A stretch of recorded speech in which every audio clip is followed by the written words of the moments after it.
Yooyaa hordoftoota chaanalii keenyaa nagaan isiniif haa ta'u. Chapter 1 part 2 basic statistics waliin isinii qabannee dhiyaanneerra. Nagaa xumura qophii keenyatti akkasiin nu faana taatan abdii guddaa qabna. Chaanalii subscribe goone subscribe godhaa. Viidiyoon yeroo baay'ee statistiksiidhaan hojjetame waan hin jirreef barumsi kun baay'ee isin gargaara. Basic statistics warra barattan keessumaa haala salphaatiin akkasiin hubattaniif video haala bareedaadhaan isin hojjetamedha.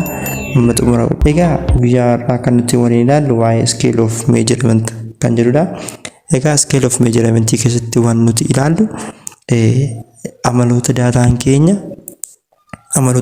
keenya wanta nuti ittiin murteessinu keessaa inni tokko scale of measurement warra jedhamu kanadha.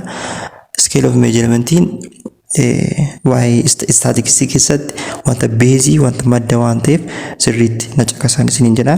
Egaa scale of measurement means the proper knowledge about the nature and type of data to be related with is essential in order to specify and apply the proper statistical method for the analyze and inference nu jedha. Egaa kana jechuun as keessatti waa'ee nature data fi waa'ee type data iddootti hubannudha. Innis karaa beezota sadii jira yookiin immoo property sadii haala nuti ittiin daataa keenya gargar baasuu dandeenyu yookiin immoo gargar qooduu dandeenyutu jira.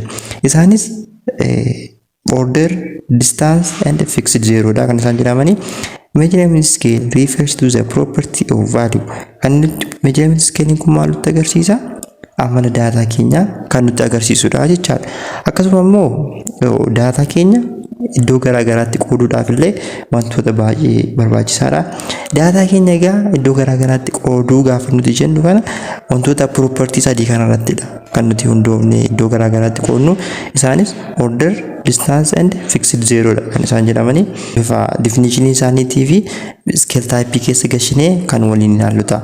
Egaa the goal of measurement system is to structure the rule for assign numbers to objects such a way that the relationship between the objects perceived in number assigned to the objects nu jedha asirratti. Egaa objectii tokko hundumti isaayyuu objectiin akka jiranitti amala garaagaraa qabu. Yeroo isiniin jedhu property ittiin gargar bahan qabu jechaadha. Property isaan ittiin gargar bahan immoo maalidha? Order, distance and fixed zero. Basic statistics chapter 1 keessa kan jiru jechaadha. Order, distance and fixed zero. Warreen kana erga adda baasnee booda objectii keenya adda baasuudhaaf yookiin immoo objectii keenya scale typeedhaan ramaduudhaaf baay'ee salphaadha jechaadha.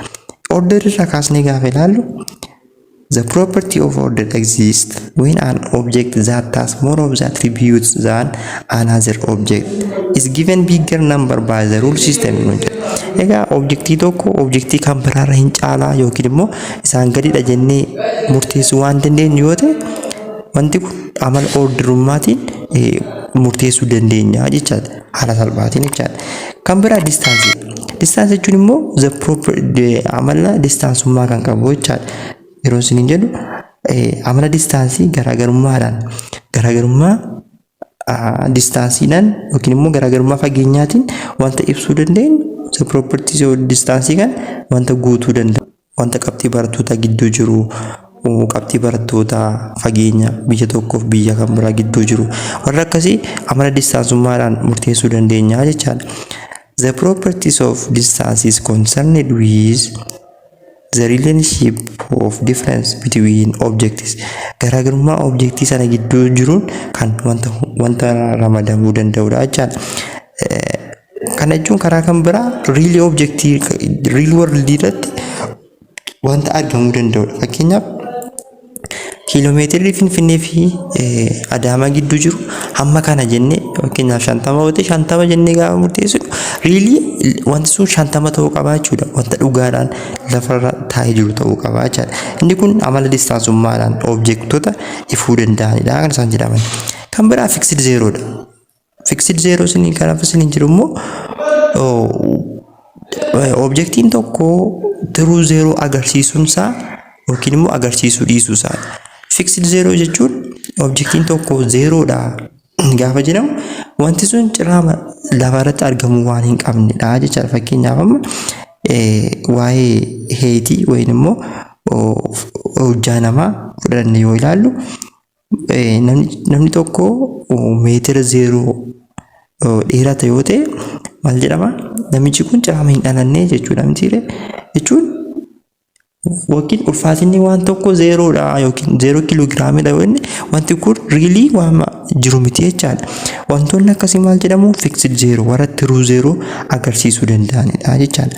A measurement is assigned the number 0 by the system of rules. Fixed 0 keessatti wanti sun really true 0 sana agarsiisuu qaba jechaadha. Objectiin tokko lafarra waan hin argamne taanaan the object does not need to really exist yoo ta'e jechaadha. Wanti lafarra hin jirre yoo ta'e warreen akkasii warra amala fixed 0 warra agarsiisanidha jechaadha. Kanarratti hundaa'uun egaa scale type bakka garaagaraatti qooduu dandeenya. Scale type warreen jedhaman warreen akka nominal, ordinal, interval and ratio warreen jedhaman kun bifa garaagaraatiin amaloota kanarratti hundoofne amaloota warra sadan kana warra fixed 0, distance, order irratti hundoofne scale type kana bakka afuritti qoonnaa jechaadha. Nominal scale gaafa laallu nominal scale jechuun amaloota arma olii kana warra amma sadii gararraatti tarreessine kana wanta guutuu hin dandeenye jechaadha. Amaloota isaa ammaa kana sadan wanta guutuu hin dandeenye jechuun orderii, distaansii, fixed 0 amaloota kana sadan kan hin qabne yoo ta'e maal jedhama? Nominal scale jedhama jechaadha. Nominal scales are measurement system that possess none of the three property stated above from jedha. Kana jechuun amaloota nuti amma waa'ee orderii, distaansii, fixed 0 objectichi kana sadan hin guutu taanaan maal jalatti ramadama jechaadha? Nominal scale jalatti ramadama jechaadha. Fakkeenyaaf amma example tokko asirra jira. Example kana fudhannee yoo ilaalle fakkeenyaaf political part, sex, country code warreen akka amantii fa'aa kan fudhannee yoo ilaalle fakkeenyaaf amma amantiin Itoophiyaa keessa jiran Protestaantiin Musliima irra hin caalaa yookiin immoo Ortodoksiin Protestaantii irra hin caalaa, Protestaantiin Kaatolikii irra hin caalaa, Musliimni Kaatolikii irra hin caalaa jechuudhaaf wanta kiraateriyaa qabatamaa ta'e hin qabnu mitiire warra akkas order gochuu hin dandeenye kiraateriyaa gahaa kan hin qabne jechaadha. Yookiin immoo wanti inni kun kanarra hin caala jechuudhaaf wanta nu hin dandeessisne tokko nominal scale jalatti ramadama jechaadha. Egaa nominal scale jechuun warra akkamiidha? Kan isin asirratti qabachuu qabdan no orderii kana yookiin immoo no rankingii kana kan satisfy hin goone jechaadha. Warreen akkasii nominal scale jalatti ramadamu. Kan biraa ordinal scale wanta jedhamudha. Ordinal scale jechuun immoo amala san nuti garraatti meeqa waamneerra order, distance and fixed 0 warra jedhaman kana waamneerra mitiire. Ordinal scale kun egaa amala orderii kana objectiin tokko amala orderii kana guuteera taanaan ordinal scale jalatti ramadama jechaadha. Ordinal scales are measurement system that possess the properties of order but not the property of distance. Aga amma asirratti kan nuti hubachuu qabnu ordinal scale jalatti property orderii duwwaa guutama malee property distance hin guutamu jechaadha. Objectiin tokko property orderii qabaate property distance immoo kan hin qabne yoo ta'e maal jalatti ramadama jechaadha? Ordinal scale jalatti kan ramadamudha jechaadha. Kan biraa example asirra jiru fudhannee yoo waliin ilaalle fakkeenyaaf gireedii barattoota fudhannee yoo ilaalle A, B, C, D gaafa jedhamu orderii kaa'uu dandeenya. Orderii kaa'uu dandeenya. A'n B irra hin caala, B'n C irra hin caala. Wayin immoo A plus A irra hin caala jechuu dandeenya miti. Warra akkas order jedhaman kana warra akka excellent, very good, good, poor warra amma pooritti warra jiran kana yoo ilaalle garaagarummaan excellent very good gidduu jiru amma lakkoofsaan kaa'uu hin dandeenyu. Warra akkas lakkoofsaan kaa'uu hin dandeenye kana order gochuu hin dandeenya garuu lakkoofsaan yookiin immoo fageenyaan kaa'uu hin dandeenye warra akkasii ordinal scale jalatti warra ramadamedha jechaadha. Kan biraa interval scale inni kun isa sadaffaadha. Interval scale jechuun immoo amala yookiin immoo property orderii fi distaansii warra guutuu danda'udha jechaadha. Objektiin tokko amala orderummaa yookiin amala orderummaa fi amala distaansii guuteera yoo ta'e interval scale jalatti ramannaa jechaadha. As keessatti egaa note the properties of fixed zero. Kana jechuun property fixed zero objektiin guutuu hin dandeenye garuu objektii property orderii fi distaansii guutuu danda'u yoo ta'e interval scale jalatti ramadama. Asirratti wanti isin hubachuu qabdan note the property of fixed zero yookiin immoo amala fixed zero guutuu hin danda'u yoo jenne really wanti sun zero yoo ta'e doesn't exist ta'uu wantoonni hin dandeenye warreen akkasii jechaadha. Fakkeenyaaf amma asirraa IQ fi temperature hin jira. IQ jechuun fakkeenyaaf amma barattoota qabxii yookiin qormaata fudhatanii warra zero argatan. Mucaan tokko maatisii qoramee zero argate yoo jenne mucaan kun zero argachuu isaatiin beekumsa waa'ee maatisii yookiin immoo saabjektii sana irratti homaa beekumsa hin qabu jechuu hin dandeenyu. Qormaata sana sababa zero argateef homaa beekumsa jalatti hin qabu jechuu hin dandeenyu. Kana jechuun zero argachuun isaa true zero miti jechaadha. Wanta mucaan kun beekumsa homaa yookiin immoo waa'ee herreegaa herreegni maal akka ta'e nama wallaalaa ta'uusaa wanta ibsu miti. Qormaata sana zero argate jechuudha. Warreen akkasii egaa true zero waan agarsiisneef maal jedhamu does not satisfy the property of fixed zero warreen jedhaman warra akkasiidha jechaadha. Temperatures gaafa fudhannee ilaallu fakkeenyaaf digirii faaraanaayitii zero qorra yookiin immoo qilleensi hin jiru jechuu hin dandeenyu miti isaati sana garuu fageenyaan kaa'uu dandeenya. Fakkeenyaaf amma waa'ee qormaataa irratti mucaan zero argate inni kudhan argate isa zero argate irra hin caala. Intiire fageenyi zero fi kudhan gidduu jirus kudhan fageenyas kaa'uu dandeenya order gochuu dandeenya garuu mucaan kun zero argachuu isaatiin maatisii yookiin immoo beekumsa barnoota kanaa homaa hin qabu jechuun nutti ulfaata hin danda'amu jechaadha. Sababa kanaa warreen akkasii interval scale jalatti objektoota ramadamuu danda'anidha. Inni kan biraa ratio scale warra jedhamanidha.